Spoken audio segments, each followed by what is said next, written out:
No one expected the girl covered in mud to change the course of the interview or the heart of the man who built an empire with ice in his veins.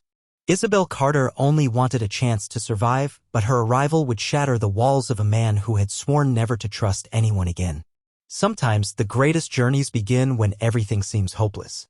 Before we dive into the story, comment below where you're watching from. Enjoy the story, everyone. The city hadn't seen rain like this in years. Sheets of water poured from the sky, flooding streets, clogging drains, and turning sidewalks into rivers of mud. Isabelle Carter tightened her threadbare jacket around her thin frame and ducked her head against the pelting rain, her worn-out sneakers slipping with every frantic step. She was late. Beyond late. The old bus she had scraped together enough coins to board had broken down 2 blocks away from the towering glass building she was desperately trying to reach. This was her one chance. The one she'd prayed for.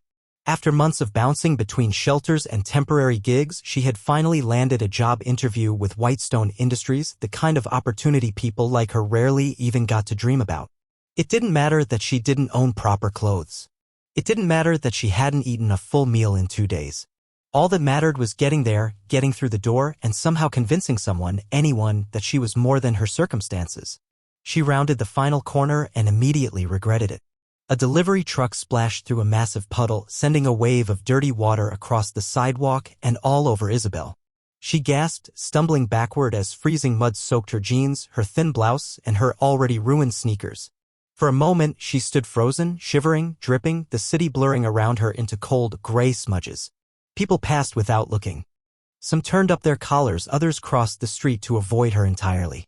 Tears of frustration burned at the corners of her eyes, but Isabelle clenched her fists and forced herself forward. She was here now. Giving up wasn't an option. She wiped her face with the sleeve of her jacket, smearing the dirt further across her skin, and forced herself up the marble steps of the gleaming Whitestone Tower. Inside, the lobby was warm and pristine, a sharp contrast to the storm outside. Suits and heels clicked briskly across polished floors, and the faint scent of expensive coffee floated through the air. Isabelle caught her reflection in a towering mirror near the elevators, mud-streaked, soaked, and undeniably out of place. She swallowed hard and straightened her spine. She had fought through worse. She would fight through this too. At the reception desk, a woman in a sleek black dress gave her a once-over, her expression tightening with visible disdain.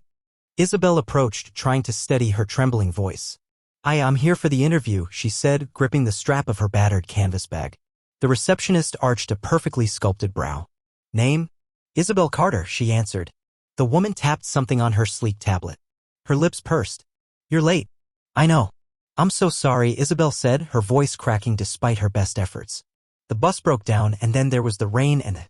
The receptionist held up a manicured hand. "They've already started." A surge of panic clutched Isabelle's chest. "Please," she whispered. "Is there any way?" The woman sighed heavily, as if the very idea of helping was an exhausting burden. "Take the elevator to the 32nd floor. Good luck." The last 2 words dripped with sarcasm. Isabelle mumbled a thank you and rushed toward the elevators, ignoring the curious glances and whispered remarks that followed her muddy trail. The elevator doors slid shut behind her, trapping her in a mirrored box where her reflection couldn't be escaped. Her hair clung in wet strands to her face, her blouse was stained and clinging to her skin, her sneakers squeaked miserably with every step. She looked every inch the disaster she felt inside. She squeezed her eyes shut and took a deep breath. "You have nothing to lose," she told herself. "Just go in there and be yourself." The elevator chimed and the doors opened to reveal a sleek, glass-walled conference room filled with sharply dressed candidates. Men and women sat in pristine suits, their resumes neatly tucked into designer portfolios, their expressions cool and composed. At the head of the room, a man stood tall, broad-shouldered, and exuding an undeniable aura of authority. His charcoal gray suit fit him perfectly, and his sharp, assessing gaze scanned the room with the precision of a hawk. Alexander Grant, the CEO of Whitestone Industries. The man who had built one of the most powerful companies in the country from the ground up, and who, rumor had it, had a heart made of stone. Isabelle stepped into the room, acutely aware of every muddy footprint she left behind. Conversations faltered. Heads turned. Murmurs spread. Alexander's gaze locked onto hers. For a long, excruciating moment, no one moved. The air in the room thickened, heavy with judgment and disbelief. Isabelle opened her mouth to apologize, but no sound came out. Alexander's expression didn't change. His gray eyes, cold and unreadable, swept over her from head to toe, taking in the mud, the soaked clothes, the trembling hands. Then slowly he spoke. His voice was low, commanding, and carried effortlessly across the stunned silence. "Everyone except Miss Carter, please leave." A ripple of shock moved through the room. The other candidates exchanged confused glances, but none dared to disobey. One by one, they gathered their things and filed out, their shoes clicking angrily against the polished floor. Isabelle stood frozen, her heart hammering wildly in her chest. When the last person had left and the door clicked shut behind them, Alexander crossed the room in a few slow, deliberate steps until he stood directly in front of her. He didn't speak right away. Instead, he studied her with a gaze so intense it made her want to shrink into herself. Finally, he said, "Sit." It wasn't a suggestion. Isabelle obeyed, sinking into the nearest chair, her damp clothes making a humiliating squelch against the leather. Alexander remained standing, his hands loosely clasped behind his back. "Tell me," he said, his voice calm and almost curious, "why you're here." Isabelle swallowed hard. Every instinct screamed at her to run, to hide, to disappear before she embarrassed herself any further. But she had nothing left to lose. "I'm here because I need a chance," she said, her voice hoarse but steady. "Not because I look good on paper. Not because I can impress you with a fancy degree. But because I work hard. I don't give up. No matter what." A flicker of something, amusement? Interest? Crossed Alexander's face so quickly she almost thought she imagined it. "You think persistence is enough?" he asked. Isabelle lifted her chin, muddy and shaking but refusing to break. "Sometimes it's the only thing that matters." Alexander regarded her for a long, weighty moment. Then he turned away and walked to the window, his hands sliding into his pockets as he stared out at the rain. Without turning back, he said, "Report to Human Resources at 9 a.m. tomorrow." Isabelle blinked. Had she heard him correctly? "You're offering me the job?" He turned his head slightly, just enough for her to catch the edge of a smirk. "No. I'm offering you a chance. Whether you survive it or not is up to you." The following morning, Isabelle stood in front of the towering glass doors of Whitestone Industries, her heart pounding so hard it felt like the rain from yesterday had settled in her chest. She had borrowed a clean blouse from the shelter and scrubbed her sneakers until they almost looked new. Her jeans, though still faded, were at least dry. She had tied her hair back into a simple knot, hoping to look halfway professional even without the polish that everyone else here seemed born with. The receptionist barely glanced at her as she was handed a visitor badge and directed to Human Resources. Isabelle's hands trembled as she clutched the thin plastic tag bearing her name. It felt unreal, like at any second someone would laugh, rip it away, and tell her she didn't belong here. But no one stopped her. Inside the HR office, a brisk woman with sharp glasses handed Isabelle a thick packet of papers. "You'll be assigned as Mr. Grant's temporary administrative assistant," the woman said, not bothering to hide her skepticism. "It's a trial basis. 30 days. If you fail to meet expectations, you're out." "Clear." "Clear," Isabelle whispered, signing where instructed. She was given a keycard, a thin silver laptop, and a short, humorless orientation. No one smiled at her. No one welcomed her. She was just another warm body filling a seat no one else wanted. The office floor was a hive of sleek desks, glass-walled conference rooms, and people who moved with sharp precision. Isabelle's sneakers squeaked embarrassingly against the polished floors as she followed a junior assistant named Caroline, who barely hid her impatience. "That's your desk," Caroline said, pointing to a small cubicle outside the grand double doors leading to Alexander Grant's private office. "Don't knock unless it's an emergency. Don't call him unless it's urgent. Don't speak unless spoken to. And whatever you do, don't waste his time." Isabelle nodded mutely. Caroline handed her a slim binder. "His schedule. Learn it. Live it." Then she vanished down the hall without a backward glance. Isabelle sat at her tiny desk, her hands resting on the cool surface, the enormity of it all crashing over her. She was here. She had made it through the door. But surviving the next 30 days? That was another matter entirely. The first week was brutal. Alexander Grant was relentless. His demands were swift, his expectations impossibly high. He communicated in clipped sentences and sharp looks. He noticed everything. If Isabelle made even the smallest mistake, a misspelled memo, a meeting booked a minute late, he would correct her with a single, withering glance that made her feel 2 inches tall. But she learned. Quickly. She memorized his schedule, anticipated his needs, kept his coffee at exactly the right temperature. She stayed late to reorganize his files, came in early to prepare his meetings.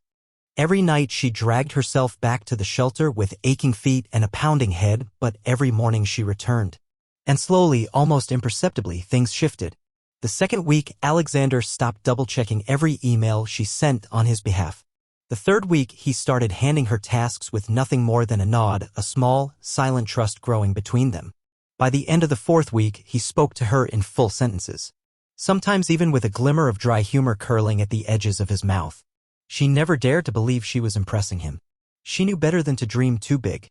But then, one evening, something changed. It was well past office hours. The halls were quiet, most of the staff long gone.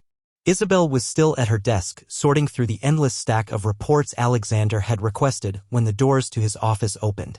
He stepped out, jacket slung over one shoulder, his tie loosened around his neck. "You're still here," he said, his voice low.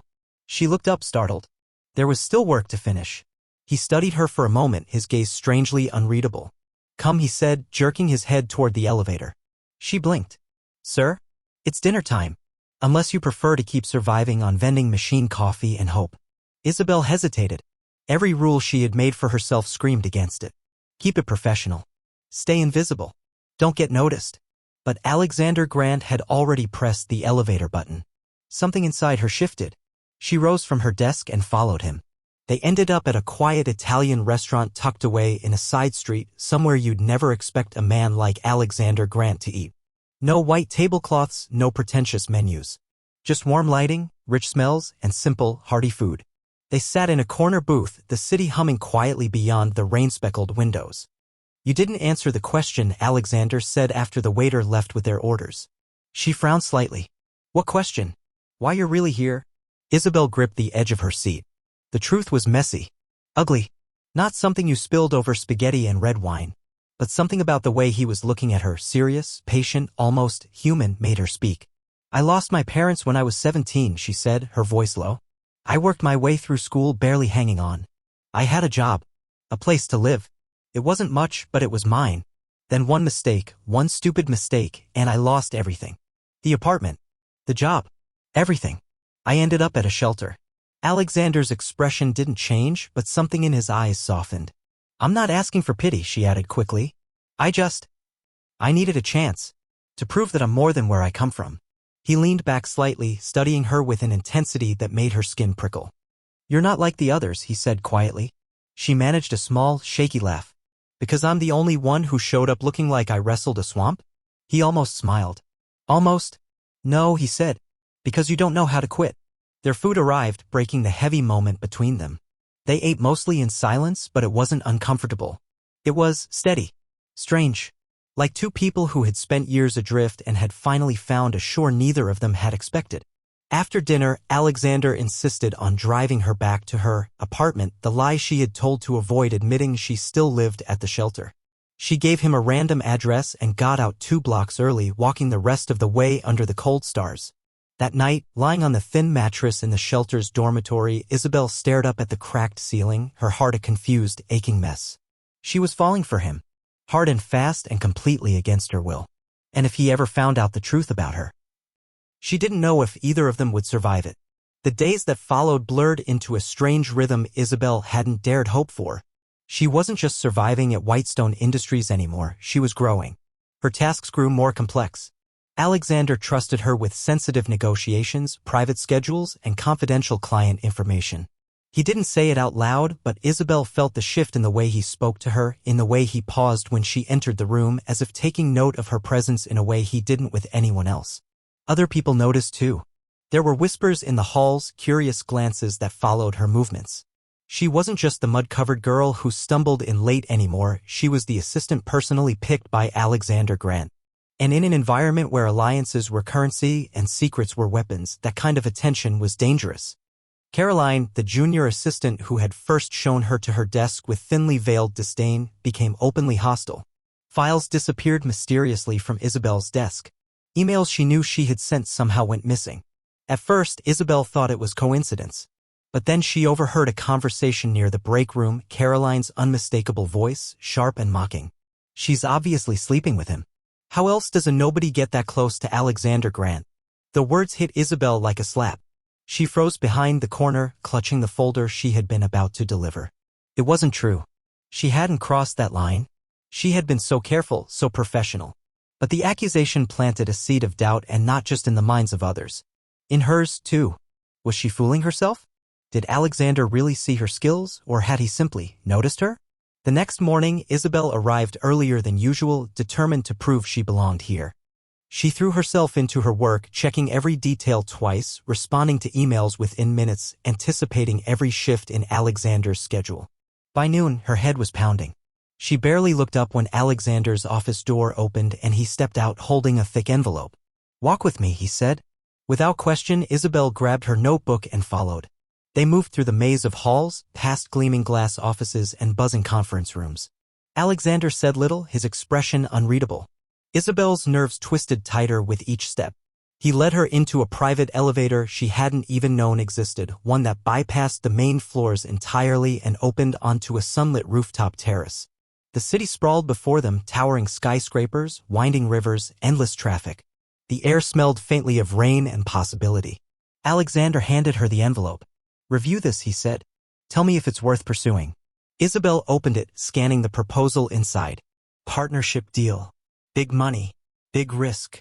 Without hesitation, she shook her head. "It's too unstable. They're inflating projections. It's a short-term gain at the cost of long-term reputation." Alexander didn't smile, didn't congratulate her. He simply nodded, as if he had expected her to see it too. "You're not like them," he said quietly, his gaze sweeping the skyline. "You don't flinch." Isabelle hesitated, then spoke before she could lose her nerve. "Maybe because I have nothing left to lose." He turned to her, and for the first time, she saw real vulnerability flicker across his face. "I had nothing once too," he said. It was said so simply, so without drama, that it took Isabelle a moment to absorb it. Alexander Grant, the untouchable, unstoppable CEO, had once been just like her. The wind stirred her hair, and for a heartbeat, the world narrowed to just the two of them. Two survivors standing on top of a city that never cared if they rose or fell. But before Isabelle could respond, the elevator chimed. A man in a navy suit stepped out, a senior executive Isabelle recognized vaguely. His eyes flicked between her and Alexander, and something cold settled into Isabelle's stomach. It wasn't just curiosity in his look. It was calculation. Later that afternoon, the rumors exploded. Isabelle returned from lunch to find whispers rippling through the office like wildfire. Eyes followed her wherever she went, some amused, some envious, some vicious. She caught snatches of conversation, sleeping her way to the top. "Of course. Look at her. Pathetic. No way, she's just an assistant." By the time she sat at her desk, her hands were shaking so badly she could barely hold her pen. Alexander's door opened. "Inside," he said, without preamble. She rose numbly and followed him in. He closed the door behind her, then crossed the room to stand by the window, his back to her. "You've heard," he said. It wasn't a question. Isabelle swallowed. "Yes." Silence stretched between them, taut and heavy. "I can have them silenced," he said eventually, his voice clipped.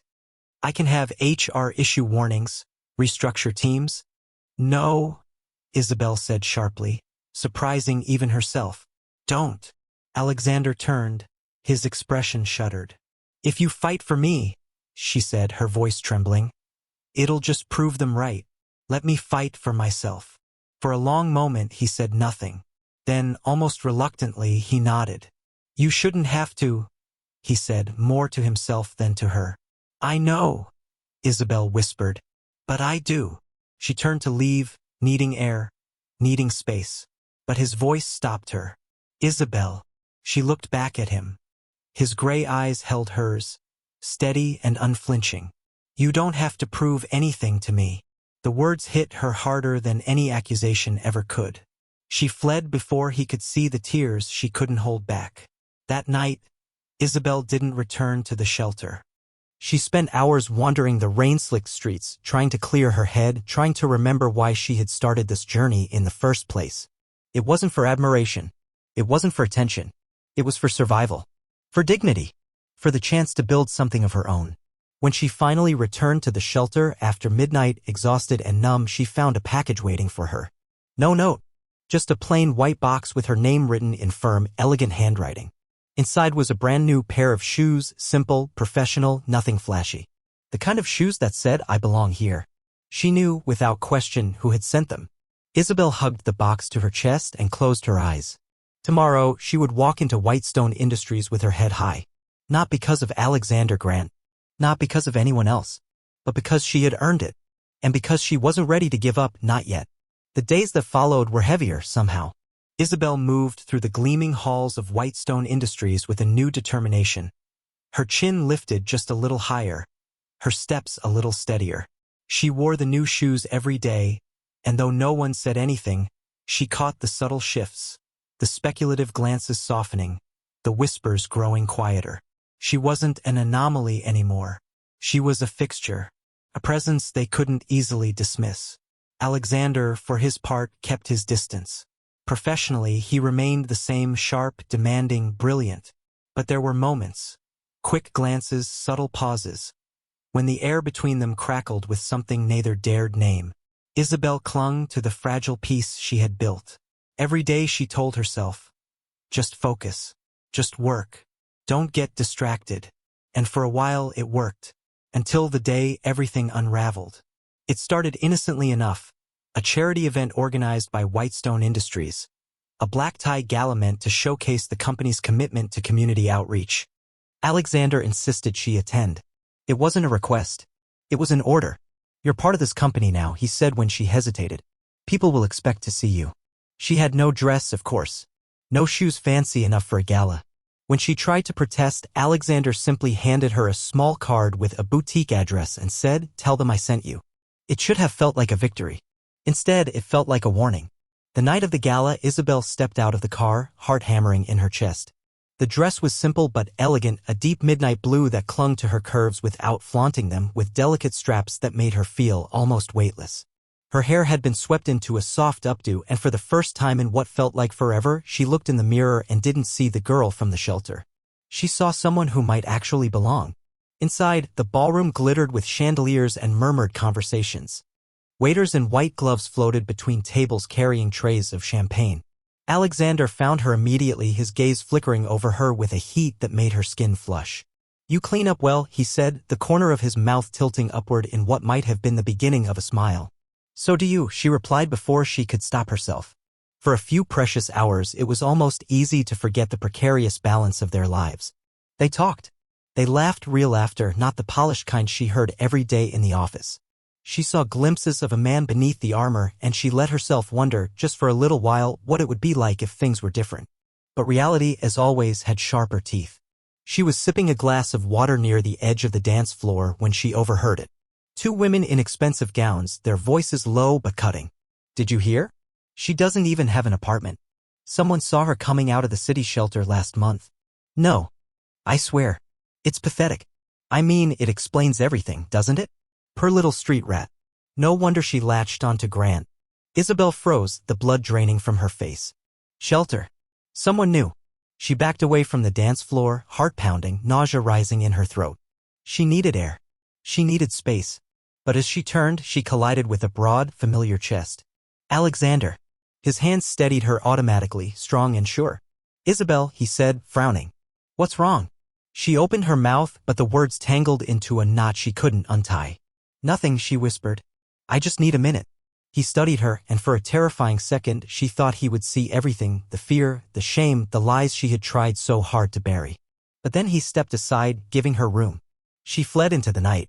The city air was sharp against her skin, the noise of traffic and sirens a distant roar in her ears. She pulled off her heels, stumbling barefoot down the sidewalk, the cold concrete grounding her. How could she have been so stupid?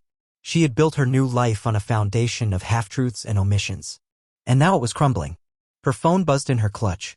She ignored it. She couldn't face him. Not like this. By the time she returned to the shelter, she was shivering uncontrollably. She peeled off the dress and sat on the edge of the cot, staring at nothing. She didn't sleep. She barely moved. The next morning, she forced herself back to Whitestone Tower. The receptionist barely glanced at her as she passed. A normal day. Routine. As if nothing had changed. But when she reached her desk, Caroline was waiting, a smug smile curling her lips. Mr. Grant wants to see you, she said sweetly. Isabel's stomach twisted. She pushed open the door to Alexander's office and stepped inside. He was standing by the window, hands clasped behind his back, rigid. The silence stretched. Finally, he spoke. Is it true? Isabel's throat closed. I don't know what you mean. He turned then, and the look in his eyes was a blade. You live at the shelter. It wasn't a question. Isabel's vision blurred. I was going to tell you, she said, her voice breaking. You lied to me, he said, his voice low and deadly calm. Every day you lied. No, she whispered. I never lied about who I am. Just about where I was staying. He laughed. A cold, bitter sound that didn't belong to the man she had glimpsed on the rooftop, in the restaurant, at the gala. Do you have any idea what kind of risk you put me in? My company? My reputation? She flinched. I'm sorry, she said. The words hollow and useless. Alexander turned away, his shoulders tight with anger. Pack your things, he said. You're done here. The room tilted. For a long moment, Isabelle couldn't breathe. Then somehow she nodded. Without another word, she turned and walked out. Each step felt like dragging chains behind her. By the time she reached her desk, her vision was swimming. She packed in silence, ignoring the curious glances, the murmured whispers. When she stepped into the elevator, she didn't look back. She couldn't. Because if she did, she might break entirely. And she wasn't ready to fall apart yet. Not yet. The city moved on without her. The gleaming towers, the rumble of traffic, the indifferent skies, they didn't notice one more girl falling through the cracks. Isabelle drifted between interviews and odd jobs, doing whatever she could to survive. She refused to return to the shelter, refused to let herself fall all the way back down. If she had learned anything at Whitestone Industries, it was how to fight harder. But the loss of him carved a hollow place inside her that nothing else could fill. She didn't blame Alexander for firing her. Not really. She had betrayed his trust, however unintentionally. She had hidden a truth he deserved to know. And Alexander Grant was not a man who forgave betrayal. Weeks passed. The cold sharpened in the air. Christmas lights began to flicker on across the city, mocking her with their cheer. One gray morning, Isabelle sat at a tiny cafe table, hunched over a notebook, trying to piece together a resume that didn't scream failure. Her coffee had long gone cold. Her fingers ached from filling out applications. She didn't see the man who entered the cafe. Didn't notice the way every head turned toward him. Not until a shadow fell over her table. She looked up and her heart stopped. Alexander stood there wearing a dark coat against the winter chill, his gray eyes unreadable. For a long, breathless moment, neither of them spoke. Finally, Isabelle found her voice. If you're here to remind me how much I ruined, don't bother. I'm already aware. A muscle in his jaw twitched. I'm not here for that. She closed her notebook slowly, wary. Then why are you here? He hesitated, a rare crack in the armor. Because I owe you an apology. The words were so unexpected, so impossible, that she just stared at him. I reacted out of anger, he said, his voice rougher than she remembered. Out of fear.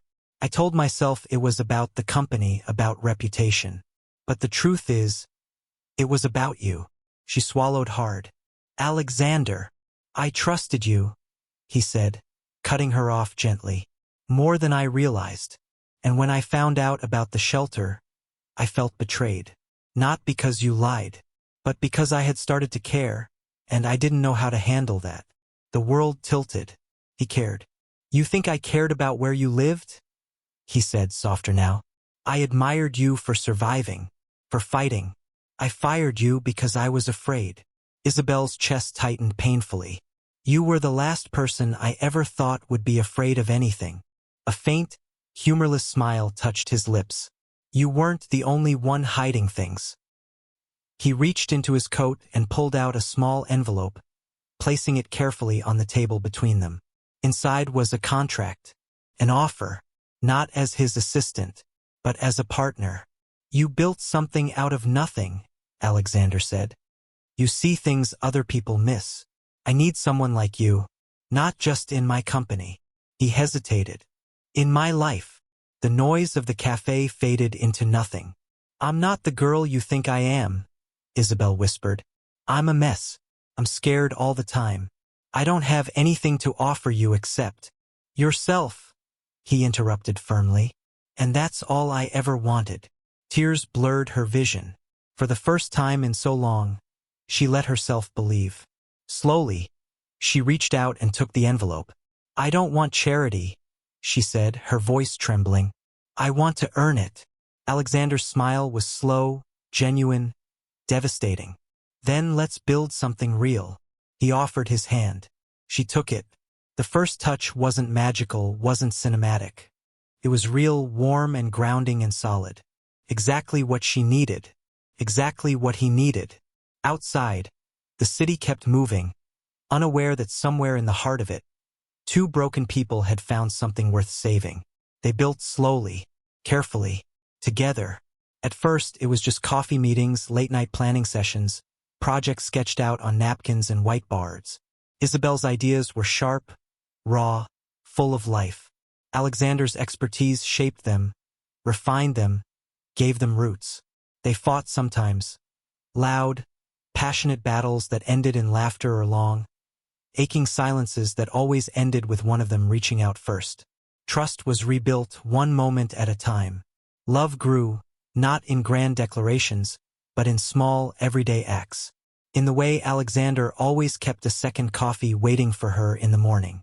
In the way Isabelle instinctively saved him from his worst instincts, softening his sharper edges without ever trying to change him. It was messy. It was imperfect. It was theirs. Months later, standing on the balcony of their first shared office, the modest one they insisted on starting with instead of the penthouse suite Alexander could have easily bought, Isabelle leaned against the railing, watching the city lights blink against the darkening sky. Alexander came up behind her, wrapping his arms around her waist, resting his chin on her shoulder. Do you ever regret it? She asked quietly. Regret what? That night you told everyone to leave the room and gave me a chance. He kissed the side of her head. Not for a single second. She turned in his arms, looking up at him, at the man she had once feared and now trusted with her entire soul. I love you, she said simply. His eyes darkened, not with the coldness she had once seen, but with something fiercer, deeper. I love you too, he said, pulling her closer, sealing the words between them in a kiss that tasted of hope and second chances. And this time Isabelle knew it. She wasn't surviving anymore. She was living. Really living.